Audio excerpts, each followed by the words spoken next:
evening, everybody. You're about to hear from Mayor Adams, the Police Commissioner, Caban, and our Commissioner for Intel, Deputy Commissioner Weiner, on the situation up at Columbia as it stands now. So first up will be Mayor Eric Adams. Thank you. Thank you. You know, I have been saying for days, if not weeks now, that what should have been a peaceful protest, it has basically been co-opted by professional outside agitators. We were extremely cautious about releasing our intel information because our goal was to ensure the safety of our students, the faculty, and without any destruction of property.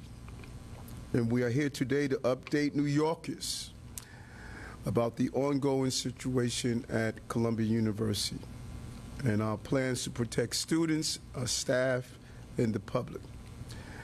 And we were well aware, based on a series of observations, that what should have been a peaceful protest that is part of the constitutional rights of Americans has clearly been co-opted. A right which this administration supports and defends, to voice your concern. But we have also will continue, and we have sounded the alarm numerous times before about external actors who are attempting to hijack this protest. Tonight, we're here to show you some example of these external actors who have no affiliation with Columbia University, as well as some of our other educational facilities. And they are actively creating serious public safety issues at these protests. Maybe some of the students involved don't understand what they are involved in. We urge those and everyone else violating Columbia's order to leave the area and leave the area now.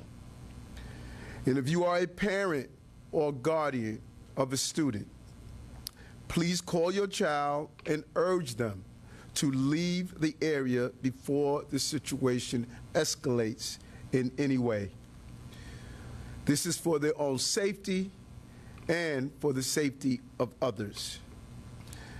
These external actors are obviously not students, and their presence on campus is a violation of Columbia's clearly stated policy. As the police commissioner and our deputy commissioner for intel and counterterrorism, Rebecca Weiner, will detail, you will see why this is of concern to us.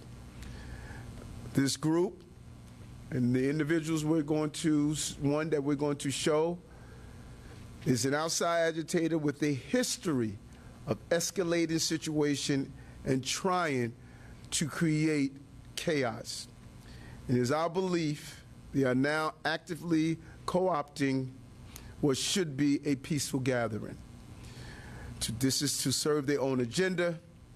They're not here to promote peace or unity or allow a peaceful displaying of one's voice, but they're here to create discord and divisiveness. That is why I'm urging every student and every protester to walk away from this situation now and continue your advocacy through other means. We will always protect the right to protest, but we must balance that right with the right to keep students, the school, and our city safe. We cannot and will not allow what should be a peaceful gathering to turn into a violent spectacle that serves no purpose. We cannot wait till this situation becomes even more serious. This must end now. I'm going to now turn it over to Commissioner Caban. Thank you very much, Mayor Adams. And good evening, everyone. Over the past 2 weeks or so, this has been a dynamic, evolving situation, and we have been in contact with university officials from the beginning. Again, we are talking about private property, so decisions on what to do on that property are up to the university. With that being said, what we saw last night and into today is not acceptable. Furthermore, and this is very important, as the mayor has said, we are seeing professional external actors getting involved in these protests, including in the occupation of a university building. These people are not Columbia students. They are not affiliated with the university, and they are working to escalate the situation. We are seeing the tactics changing in a way that's endangering public safety. These once peaceful protests are being exploited by professional outside agitators, and the safety of all students, faculty, and staff are now a concern. The right to protest and speak your mind is critical to our democracy, and the NYPD's job is to protect that right. But we will never tolerate violence, property damage, or disruption of emergency services. And as we've said, once the university asks for our help, the NYPD will be there ready to assist them. Finally, to the parents, and I say this as a father of a college student myself, be aware where your children are. Be aware of what they're involved in. And if you don't know, reach out to them.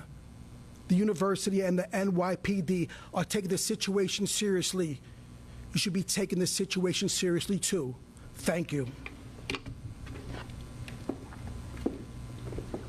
Good evening, everybody.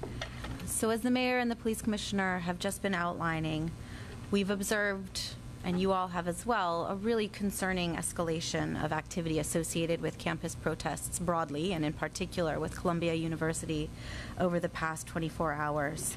And this escalation presents a real threat to public safety. So I want to make 2 points. One is to reiterate what the mayor and the police commissioner have mentioned, that these protests have been and are being influenced by external actors who are unaffiliated with universities, some of whom have been known to our department and others for many years for their dangerous, disruptive, and at times criminal activity associated with protests for years. So this is not about what's happening overseas. It's not about the last 7 months. It's about a very different commitment to, at times, violent protest activity as an occupation. A number of university partners have reported to us in New York and also across the country that significant portions of their protester populations are unaffiliated with their schools. They haven't got a right to be on campus, and this violates university policies. And most importantly, it presents dangers to students and to the whole university communities where it's happening.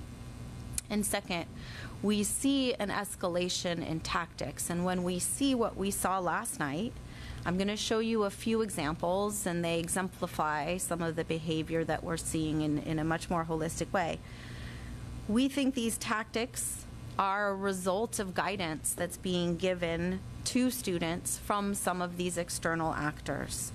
So we see individuals in black bloc attire, scaling buildings, breaking into windows, barricades being made out of furniture or being dragged from the lawn into Hamilton Hall, cameras that have been destroyed. And there's only one reason to destroy a camera. It's certainly not something anyone is taught to do in school.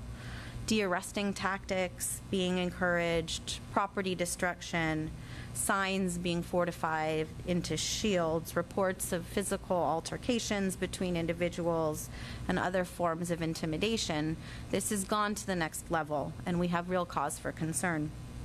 And I want to point out that this is an escalation that, while it began last night at Columbia, we do expect it to continue beyond one building on one campus, but to other protests, to other universities, potentially to other cities.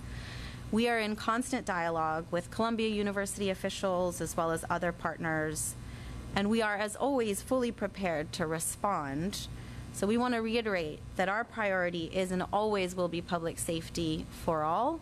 And I'm going to show you what is a 2-minute video clip. And again, some of this may be a little bit hard to interpret, but it shows us who've been looking at this stuff for quite some time 2 things. One is the presence of some external folks who are not affiliated with school, and the second is the evolution and the change in tactics that we witnessed last night. So if we could go ahead and play the video. There's a little bit of sound, which I'll try to narrate over. So this is 2 students who are trying to prevent the hall from being broken into, being intimidated by some others, as well as some of the external actors that we have been talking about, making a barrier to be dragged into Hamilton Hall. Here's an example of 2 individuals breaking into windows. Again, the black bloc attire is something that we've seen in protest activity for quite some time. Barricades that are being dragged into Hamilton Hall. Again, people unaffiliated with the school who are assisting in allowing them entry. Some training sessions that are occurring within the encampment itself. You know, that is something that the university has been very clear that only university students are to be allowed within the encampment. And these are just some still shots of some of the property destruction that we saw within Hamilton Hall. The windows breaking, the barricading, using furniture to prevent ingress and egress. And, you know, you can see quite obviously that this is a public safety concern for the students themselves, for the protesters themselves, for anybody else on campus. The broken windows, more barricades, human beings chained together to try to prevent entry into the buildings. So this is, you know, far beyond First Amendment protected speech and peaceful protest, which has been, you know, a key element of some of these things over the last few months. A lot of people involved. Some of them are known to us, and others are reported by university officials to be unaffiliated with campus. So that is why we are urging people to take this opportunity to leave Hamilton Hall, and just to reiterate that we are here to make things and keep things safe for our city. So thank you. All right, so we'll make this video available to you immediately after this press conference, but for now we'll take just a few questions on topic only. Miles? If the NYPD were to go to Columbia, so what charges would the students face? And does this message to leave Columbia now have a time attached to it? You know, so we are in ongoing dialogue with officials, and of course stand ready to come in if we are invited in. And of course, some of this activity, we would need to review the specific facts to see what charges might be appropriate. But in particular, for folks who are unaffiliated with the university, you know, it certainly looks to be like a trespass situation, and depending on their involvement, and the video will help us understand the full suite of their activity, there may be charges associated with the property destruction and the vandalism as well. And Commissioner Dorsey's been in touch with legal, so let him All right. Good evening. For the individuals that are inside of Hamilton Hall, they will be charged with burglary in the 3rd degree, criminal mischief, and trespassing. For the individuals that are in the encampments outside, they will be charged with trespassing and disorderly conduct. Who else? Bahar? Yeah, could you tell us a little bit more about these people that you're describing, what they've been involved in the past, and also what strategies are you and the school using to identify, connect these people who are often covering their faces with the people you say you've known for years, cameras or other technology, just a more comprehensive picture. This is something we've heard like during the George Floyd protests too, of So in some cases, it's just through sheer force of being present at these protests over years, whether it was Occupy Wall Street, the Autonomous Zone in 2020, other protests around the country, Stop Cop City in Atlanta. So individuals who are familiar. And in other cases, we rely on partner reporting to say this is individuals that are known to us. So this is a collaborative effort. But as most of our work is, it involves our officers who do this better than anyone, who have been doing it repeatedly over many months and in some cases over many years. Mark Morales? Hi. I had two questions. One was, could you walk us through some of these conversations that are going on with university officials? How often are you talking to them, and when you talk to them about this, what are they actually saying to you? I imagine that this has been communicated. And the other question I had is, as far as the people, these professional agitators that you're saying, how many of them, if you had to put a number on, are in Hamilton right now? How many of them are in that encampment? How many of them are in it as a whole? All right, so Mark, I have the Police Commissioner address the first part of your question, then I'll have Commissioner Weiner address the second. Thank you, Mark. Just want to reiterate that we're in constant dialogue with the officials at Columbia University. So right now there is no timetable. We have no letters from them. We are here ready to assist them whenever they need our help. But when you've shown them this, have they said anything to that? Right now, so just constant dialogue. Right now, they're in contact, or they're in constant dialogue with the students themselves, trying to alleviate the situation. We are here ready to assist them whenever they're ready to ask for our help.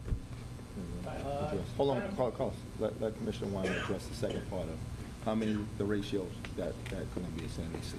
You know, our visibility into what's going on is limited, right, by the fact that we're not physically present within the campus, and so it's hard to answer your question with any degree of specificity.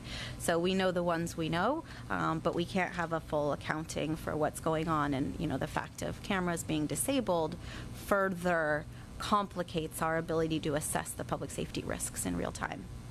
And at least how many of the ones you know, or how many? Mark, the Commissioner's been pretty thorough with that one, all right? All right, final question, Kelly, New York 1.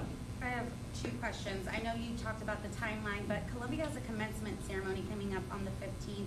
Has the university president said that they want that done before that date or on that date? And then I just wanted to ask, those outside agitators at Hamilton Hall, is the NYPD going to deal with them differently than they would the other ones at the encampment? All right, I'll let Commissioner Daughtry answer the second part of your question. I think what the Commissioner just said applies to the first part, is that we're in constant contact, but right now we have not received any communication from the university that they want us to take action on that campus. Yep, just to echo what the Commissioner Shepard said, I mean, we said it a couple times up here already. As soon as the university reaches out to us, we're more than willing able to help them. As far as the second part of your question, we're going to treat them just like when we went into NYU, when we went into Columbia the first time. There was no incidents. Our officers went in there and performed admirably as they were under attack by bottles, chairs, tables. So we expect that. However, Police Commissioner Caban's police department is ready to take action when needed. Thank you. Yeah. All right, so if there's a need to update, we will, but thanks for everybody for right now. All right, thank you.